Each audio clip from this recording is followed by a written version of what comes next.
एक पेड़ पर एक तोता माँ लाली अपने 2 बच्चों अट्टू पट्टू के साथ रहती थी। वह पेड़ और स्थान दोनों सुरक्षित थे। वे तीनों बहुत प्रसन्न रहते थे। एक दिन उनकी खुशी उनसे रूठ गई। पेड़ के निचले भाग से तेज आवाज आने लगी। माँ, यह आवाज कैसी आ रही है? तोता माँ लाली ने नीचे देखा तो उसका मन दुख से भर गया। एक आदमी कुदाल से पेड़ को काट रहा था। बेटा, इस पेड़ को काटा जा रहा है। अब हमें अपना घोंसला छोड़ना पड़ेगा। माँ, वह पेड़ क्यों काट रहे हैं? उनसे कह दो ना, ये हमारा घर है। आखिर हम कहाँ जाएंगे?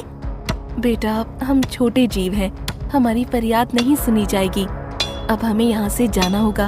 अब कहीं और घर बसाना होगा। माँ, एक बार उस इंसान से बात करके तो देखो। तोता माँ लाली नीचे चली गई। भाई साहब सुनिए, आप इस पेड़ को मत काटिए, हमारा बना बनाया घोंसला उजड़ जाएगा। देखो, मुझे अपना घर बनाने के लिए लकड़ियों की जरूरत है। मैं तो पेड़ काट कर रहूंगा। तुम मेरे पेड़ को छोड़कर कहीं दूसरे पेड़ पर बसेरा कर लो। लाली जान गई कि अब इस आशियाने को छोड़ना ही पड़ेगा। कुछ देर बाद वह अपने दोनों प्यारे बच्चों को लेकर वहाँ से चल पड़ी। उसके बच्चे ज्यादा दूर नहीं उड़ सकते थे। माँ, हम ज्यादा दूर नहीं जा सकते, हम थक गए हैं। यहीं कहीं पास के पेड़ पर बसेरा कर लो ना। बेटा, मैं हर पेड़ पर नजर डाल रही हूँ। सही जगह मिलने पर ही हम घोंसला बना सकते हैं। कुछ दूर जाने के बाद एक पेड़ लाली को नजर आ गया, जहाँ घोंसला बनाने की सही जगह भी थी। उन्होंने पेड़ से प्रश्न किया, पेड़ भैया, मैं और मेरे बच्चे बेघर हो गए हैं। हमें रहने के लिए एक सही जगह चाहिए। क्या हम आपकी डाली पर घोंसला बना सकते हैं? नहीं नहीं, मेरी डाली पर घोंसला मत बनाओ, आगे बढ़ जाओ। वो छोटा पेड़ दिख रहा है, वहाँ तुम्हारा काम बन सकता है। पेड़ की बात से लाली को दुख हुआ, लेकिन वह मजबूर थी। उसके मन में सवाल आया कि आखिर पेड़ ने मना क्यों किया। मना करने के साथ साथ आगे के पेड़ का रास्ता भी दिखा दिया।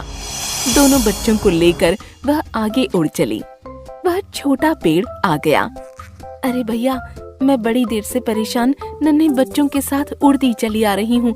आपकी डाली पर घोंसला बनाना चाहती हूँ। आप मना तो नहीं करेंगे ना? अरे नहीं नहीं, मैं भला क्यों मना करूँ। बना लो शौक से घोंसला। छोटे प्यारे प्यारे बच्चों की मीठी आवाज सुनने को मिलेगी, मेरा भी मन बहलता रहेगा। हाँ, मीठे फल खाने हो तो उस बड़े पेड़ से लाना होगा। धन्यवाद भैया, अब हम आपकी शरण में आ गए हैं। हमें पूरा विश्वास है कि जीवन अच्छा गुजरेगा। लाली ने एक घोंसला बनाना शुरू कर दिया।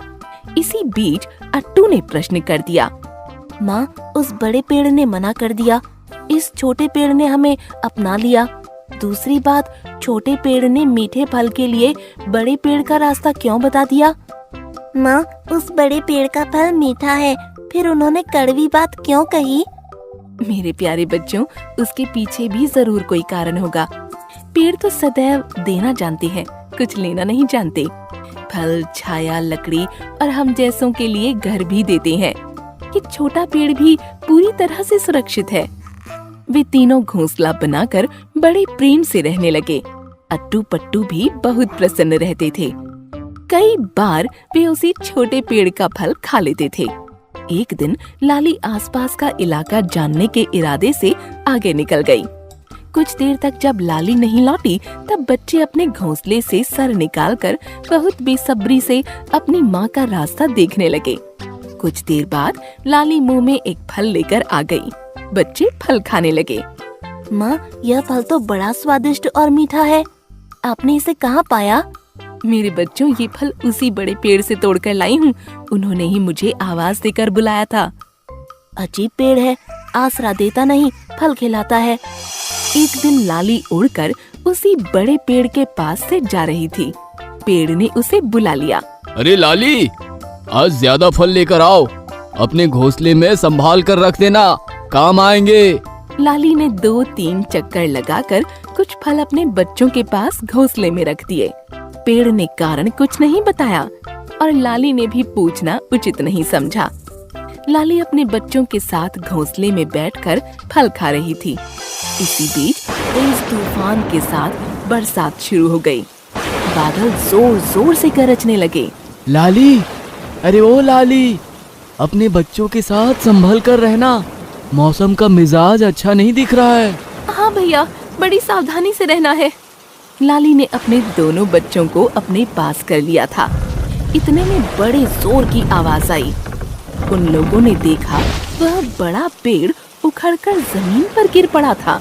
ओह, नेक बड़े पेड़ को तूफान ने गिरा दिया।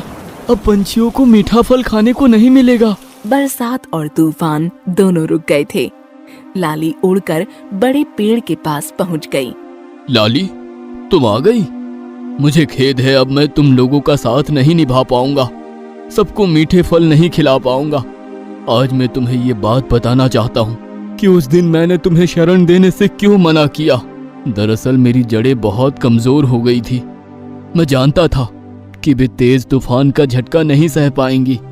मैं नहीं चाहता था कि कोई मेरी डाल पर घोंसला बनाकर खतरा मोल ले। इसीलिए मैंने तुम्हें मना कर दिया और छोटे पेड़ का रास्ता बता दिया। मेरे फल खाओ और अपने बच्चों के लिए ले जाओ, अभी भी ये ताजे हैं। बड़े पेड़ भैया, आप बहुत अच्छे हैं। आपकी भावना सदैव अच्छी रही है। आपके प्यार की मिठास को मैं सदैव याद रखूंगी। बड़े पेड़ की बातें सुनकर लाली का मन भर आया था। वह समझ चुकी थी कि स्वभाव की मिठास सदैव फल में भी रहती है।